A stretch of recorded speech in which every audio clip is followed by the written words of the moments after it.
துணைவேந்தர்களின்றி பல்கலைக்கழக பட்டமளிப்பு விழா நடைபெறாதது குறித்து புதிய தலைமுறை வெளியிட்ட செய்தி எதிரொலியாக 10 பல்கலைக்கழகங்களில் அக்டோபர் 31ஆம் தேதிக்குள் பட்டமளிப்பு விழா நடத்த திட்டமிட்டுள்ளதாக ஆளுநர் விளக்கமளித்துள்ளார்.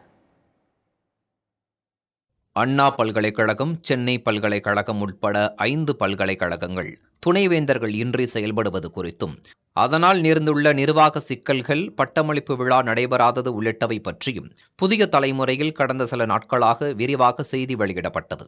இதன் தொடர்ச்சியாக சென்னை பல்கலைக்கழகம் உள்ளிட்ட பல்கலைக்கழகங்களில் 2 ஆண்டுகளாக பட்டமளிப்பு விழா நடத்தப்படாததால் மாணவர்கள் பாதிக்கப்படுவதாக ஆளுநருக்கு உயர்கல்வித்துறை செயலாளர் கடிதம் எழுதினார்.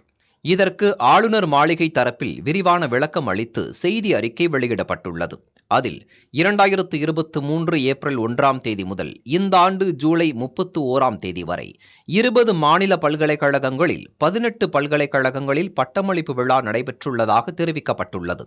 துணைவேந்தர் பதவி காலியாக உள்ள பல்கலைக்கழகங்களில் பட்டமளிப்பு விழாவை நடத்துவதற்கான நடவடிக்கைகளை தொடங்கும்படி துணைவேந்தர் ஒருங்கிணைப்பு குழுவின் ஒருங்கிணைப்பாளர்கள் அறிவுறுத்தப்பட்டுள்ளதாகவும் ஆளுநர் மாளிகை கூறியுள்ளது. மாணவர்கள் தங்களது சான்றிதழ்களை முறையாக எந்த தாமதமும் இல்லாமல் பெறுவதை உறுதி செய்யும் வகையில் அடுத்த 2 மாதங்களில் 10 பல்கலைக்கழகங்களில் பட்டமளிப்பு விழா நடத்த திட்டமிடப்பட்டுள்ளதாகவும் அதில் கூறப்பட்டுள்ளது.